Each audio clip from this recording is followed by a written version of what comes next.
नमस्कार विद्यार्थी मित्रांनो, पुनश्च एकदा तुम्हा सर्वांचं स्वागत आहे आपल्या YouTube चॅनलवरती। तर पहा, आपण पेशवाई हा विषय घेऊन आलेलो आहोत आणि आपण याच्या आधीच्या लेक्चरमध्ये पेशवाईंची पार्श्वभूमी पाहिलेली आहे। पहा, पेशवाई ह्या पेशवाईची आपण पाहिलेली आहे पार्श्वभूमी की मराठ्यांकडून पेशवांकडे मराठ्यांची सत्ता कशी हस्तांतरित झाली। आता आज आपण पाहणार आहोत या पेशवाईमधले पहिले पेशवा, ते म्हणजे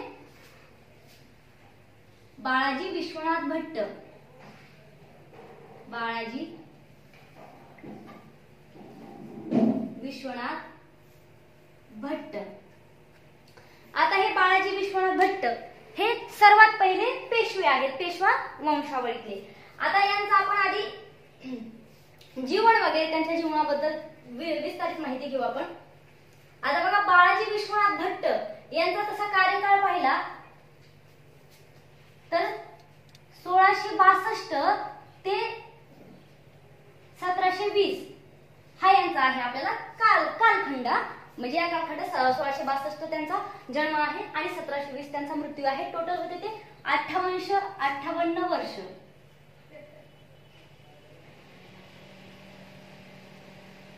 वर्ष जगले ते।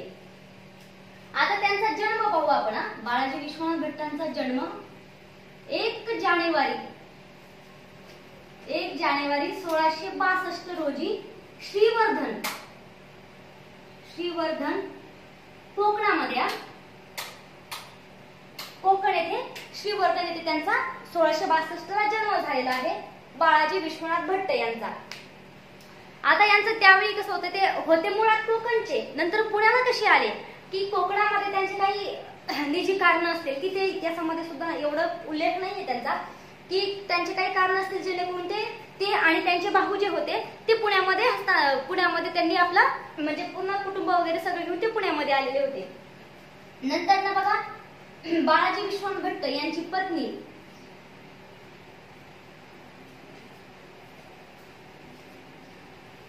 राधाबाई आणि बाळाजी विश्वनाथ भट्ट यांची मुले होते। पहिला बाजीराव, सर्वांनाच माहित असेल बाजीराव, नंतर चिमाजी अप्पा,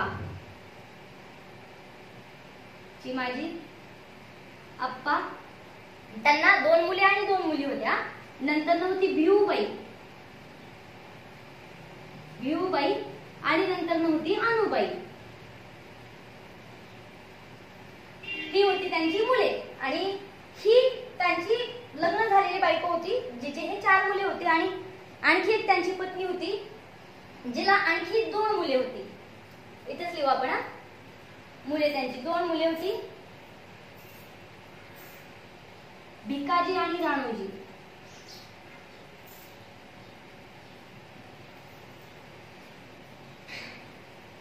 भिकाजी व राणोजी ही त्यांची दुसऱ्या पत्नीची 2 मुले होती। आणि ही त्यांची राधाबाई, ही जी त्यांची पत्नी होती, त्यांची ही 4 मुले होती, बाजीराव पेशवा पहिला, चिमाजी अप्पा, भिऊबाई आणि अनुबाई। आता नंतर ना बघा, बाळाजी विश्वनाथ भट्ट हे पुण्यामध्ये आले 1689 मध्ये। सॉरी, 2 मिनिटं, जरा पेनचा प्रॉब्लेम आहे।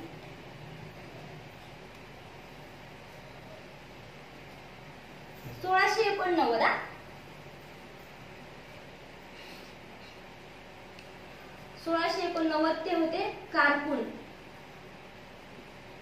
1689 आधी त्यांनी कारकूनचं काम केलं। नंतर ना 1704 ते 1707 पुणे व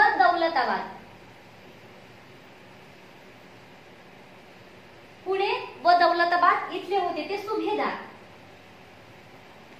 बघा, आधी कारकून, नंतर ना सुभेदार, आणि नंतर काय झालं, 8 मे 1707 शाहू महाराजांची सुटका आपण पार्श्वभूमीमध्ये सुद्धा घेतलेला आहे। शाहू महाराज सुटका, यांची सुटका झाल्याच्या नंतर 1707 पासून पुढे हे बाळाजी विश्वनाथ भट्ट हे शाहू महाराजांसोबतच होते। नंतर ना 1708 ला ज्यावेळी शाहू महाराजांचा राज्याभिषेक झाला त्यावेळी शाहू महाराजांनी त्यांना सैन्य संघटन ही पदवी दिली.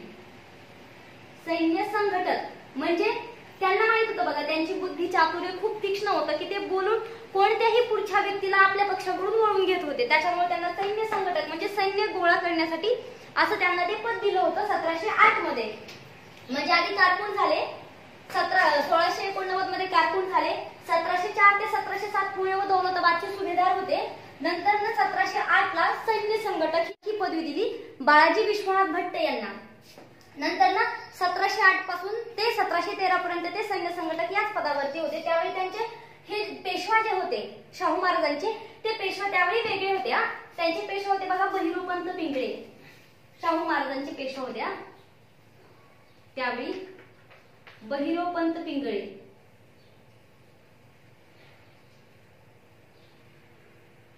हे त्यावेळी त्यांचे होते पेशवा शाहू महाराजांचे. नंतर 1713 ला काय झालं बघा, 1713 कान्होजी आंग्रे होते.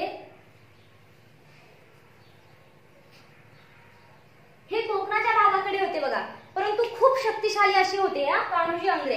हे सहसा ताराबाईंकडून जास्त होते, म्हणजे ताराबाईचे समर्थक होते हे. त्यावेळी यांना ताराबाईंनी असं सांगितलं की शाहू महाराजांचं जेवढं राज्य आहे तिथे जाऊन धुमाकूळ घाला. मग यांनी काय केलं, शाहू महाराजांचं जे विस्तारित राज्य होते तिथे धुमाकूळ घालायला चालू केलं, छापामार युद्ध करायला चालू केले. मग याचा त्रास होऊ लागला शाहू महाराजांना. मग शाहू महाराजांनी आपले जे पेशवे होते बहिरोपंत पिंगळे आणि चिटणीस निळो बल्लाळ यांना असं सांगितलं की जाऊन कान्होजी आंग्रेला थांबवा आणि त्याला आपल्या पक्षाकडनं करून घ्या. मग त्यावेळी हे दोघं होते बहिरोपंत पिंगळे पेशवे आणि चिटणीस निळो बल्लाळ हे गेले यांच्या विरुद्ध, कान्होजी आंग्रे यांच्या विरुद्ध चालून गेले. आता हे गेले होते कान्होजी आंग्रेला थांबवायला, परंतु तिथे झालं उलट. कान्होजी आंग्रेंनी यांना थांबवलं आणि यांना बंदी बनवलं. या दोघांना बहिरोपंत पिंगळे आणि चिटणीस निळो बल्लाळ यांना कान्होजी आंग्रेला बंदी केलं. आता सर्वात महत्वाचा त्यावेळी पॉइंट असा होता की शाहू महाराज किंवा कोणतीही त्यावेळीची जी सत्ता होती, पेशवा हा त्यांचा बळकट होता आणि पेशवाच बंदी झाल्यामुळे शाहू महाराजांची सत्ता हादरली. आता मग त्यांना समजेना की काय करावं. मग त्यांच्या डोक्यात आलं, म्हणजे त्यांना विचार आला की त्यांच्याकडे त्यावेळी एकच असा व्यक्ती होता जो त्यांचं काम करू शकत होता, तो म्हणजे बाळाजी विश्वनाथ भट्ट. मग त्यांनी काय केलं, बाळाजी विश्वनाथ भट्टांना सांगितलं की जाऊन या दोघांना सोडवा आणि कान्होजी आंग्रेला आपल्या बाजूने करून घ्या. मग त्यावेळी बाळाजी विश्वनाथ भट्ट असे म्हणाले की त्यांनी तो कोणती पदवी होती, त्यावेळी सैन्य संघटक ही पदवी होती. मग त्यावेळी बाळाजी विश्वनाथ भट्ट म्हणाले की सैन्य संघटक या छोट्या पदवीवर आम्ही कान्होजी आंग्रेशी कसं बोलणार, कारण त्यांना काही युद्ध करायचं नव्हतं, त्यांना जाऊन त्यांचं मत मांडून त्यांना आपल्या साईडनं करून घ्यायचं होतं. ते होतं बुद्धी चातुर्याचं काम होतं, सैन्य बळाचं काम नव्हतं. मग ते म्हणले माझ्याकडे काहीतरी अधिकार हवेत ना, मी कसं जाणार त्यांना बोलायला, हे मी पार्श्वभूमीमध्ये सुद्धा सांगितलेलं आहे. मग त्यावेळी शाहू महाराज यांना काय करतात, बाळाजी विश्वनाथ भट्ट यांना पेशव्यांची वस्त्रे देतात. इथेच लिहू बघा आपण, हे बाळाजी विश्वनाथ भट्ट 27 नोव्हेंबर 1713 पेशवे वस्त्र प्रदान. मग 27 नोव्हेंबर 1713 रोजी शाहू महाराज बाळाजी विश्वनाथ भट्ट यांना पेशवे पदावर आरूढ करतात, पेशवे पदाची वस्त्रे त्यांना देतात. मग त्यावेळी 1713 मध्ये ते पेशवे झाल्याच्या नंतर ते जाऊन कान्होजी आंग्रे विरुद्ध म्हणजे जातात कान्होजी आंग्रे विरुद्ध आणि असा बळकट व्यक्ती ते शाहू महाराजांच्या पक्षाकडे वळवून घेतात. कान्होजी आंग्रे त्यावेळी खूप शक्तिशाली व्यक्ती होता. मग यांना कान्होजी आंग्रेंना शाहू महाराजांच्या पक्षाकडून आणल्यामुळे शाहू महाराजांची ताकद वाढली त्यावेळी. आता नंतर ना बघा इथेच खाली लिहू आपण, 1714 मध्ये जे कोल्हापूरच्या गादीवर होते त्यावेळी कोण, शिवाजी महाराज दुसरे तारा राणी साहेबचे पुत्र शिवाजी महाराज दुसरे हे त्यावेळी कोल्हापूरच्या गादीवर होते. आणि राजाराम महाराजांची दुसरी पत्नी त्यांचा मुलगा दुसरे संभाजी महाराज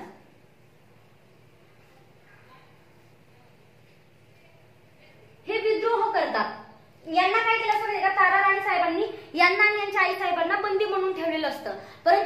शाहू महाराज सातारा आपल्या स्वाधीन करून घेतात त्यावेळी हे सुद्धा मुक्त होतात आणि नंतर हे बंड पुकारतात कुणाविरुद्ध शिवाजी महाराज दुसरे यांच्या विरुद्ध बंड पुकारतात आणि शिवाजी महाराज दुसरे यांना परास्त करून ते कोल्हापूरच्या गादीवरती आरूढ होतात. कोण? दुसरे संभाजी महाराज.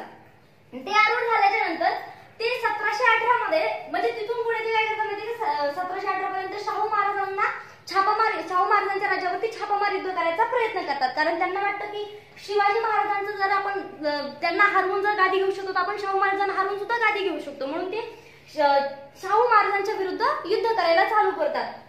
मग त्यांचा धुमाकूळ वाढल्यामुळे शाहू महाराज बाळाजी विश्वनाथ भट्ट यांना आदेश देतात की जाऊन त्यांना पराभूत करा आणि त्यांचे जे युद्ध होत आहेत ते थांबवा.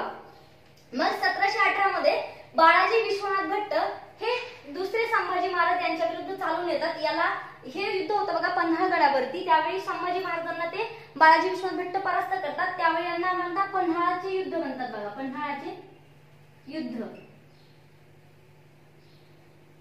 मग तिथे दुसरे संभाजी महाराज यांना बाळाजी विश्वनाथ भट्ट पराभूत करतात आणि नंतर बघा हा आहे कालखंड बाळाजी विश्वनाथ भट्टांचा. नंतर ना 1719 मध्ये काही आजार वगैरे काहीतरी असतो बाळाजी विश्वनाथ भट्टांना. मग ते सेवानिवृत्ती घेतात बघा, सेवानिवृत्ती मागतात शाहू महाराजांकडे तर त्यांना ती सेवानिवृत्ती दिली जाते. मग 1719 ला सेवानिवृत्ती घेतल्यानंतर तिथून पुढे ते सासवड मध्ये असतात आणि 1719 ला सेवानिवृत्ती घेतल्यानंतर 1720 ला 12 एप्रिल 1720 ला सासवड येथे बाळाजी विश्वनाथ भट्ट यांचा मृत्यू होतो. बाळाजी विश्वनाथ भट्ट यांचा मृत्यू होतो सासवड मध्ये 1720. मग यांचा कालखंड पाहिला आपण 1662 ते 1720. 1 जानेवारी 1662 त्यांचा जन्म होता. कुठे झाला? श्रीवर्धन कोकण मध्ये त्यांचा जन्म झाला आणि मृत्यू 12 एप्रिल 1720 सासवड येथे त्यांचा मृत्यू झाला. हा होता बाळाजी विश्वनाथ भट्ट पहिले पेशवा आपले यांचा कालखंड. आता आपण नंतरच्या लेक्चर मध्ये यांचे ज्येष्ठ पुत्र बाजीराव यांचा आपण कालखंड पाहूया. ठीक आहे, धन्यवाद.